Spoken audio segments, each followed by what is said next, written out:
भेड़िए के सिर वाले रक्षक ने अपनी कवच उतारी। अन्य गार्ड्स ने भी निकटता से अनुसरण किया, यहाँ तक कि सबसे रहस्यमय फिरौन भी अपना असली चेहरा दिखाने लगा। अप्रत्याशित रूप से नकाब के नीचे एक युवा चेहरा था। वह मानव उत्पत्ति का देवता था। वह 10,000 वर्ष से जीवित है। वर्ष 1928 में मिस्र में पुरातात्विक विशेषज्ञों ने एक विशाल अंगूठी की खुदाई की। इस अंगूठी की सामग्री बहुत विशेष थी। परीक्षण के बाद पाया गया कि यह पृथ्वी पर तत्वों की आवर्त सारणी में नहीं था। इस अंगूठी के नीचे उन्हें रहस्यमय जीवों के जीवाश्म भी मिले। वैज्ञानिक की बेटी ने यहाँ एक सुनहरा हार भी उठाया। समय बीता वर्ष 1994 में। छोटी लड़की अंगूठी का अध्ययन कर रही थी और इसका अर्थ कभी नहीं समझ सकी।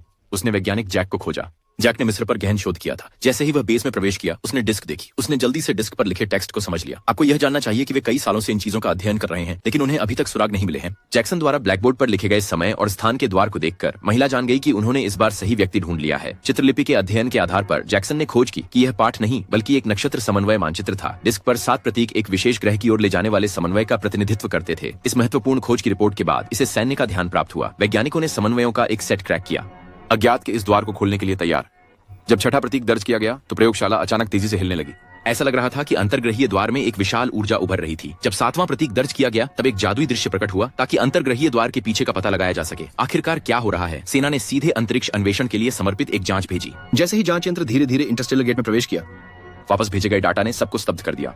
जांच यंत्र कुछ ही सेकंड में सैकड़ों लाखों प्रकाश वर्ष की यात्रा करके ब्रह्मांड की दूसरी तरफ पहुंच गया और फिर संकेत पूरी तरह से खो गया। और वैज्ञानिकों ने जांच यंत्र द्वारा भेजे गए अंतिम संकेत में पाया कि स्पेस टाइम सुरंग के दूसरी तरफ एक ग्रह है जिसका वातावरण पृथ्वी जैसा है। इस अजीब दृश्य को देखकर सेना ने तय किया कि वे अंतरतारकीय द्वार को अस्थायी रूप से बंद करेंगे। जब उन्हें अंतरतारकीय द्वार के दूसरी तरफ के बारे में बेहतर समझ होगी तब वे जारी रखेंगे पता लगाने के लिए। लेकिन इस जादुई दृश्य को देखने के बाद जैक्सन ने स्वेच्छा से टारगेट में प्रवेश करने का प्रस्ताव किया।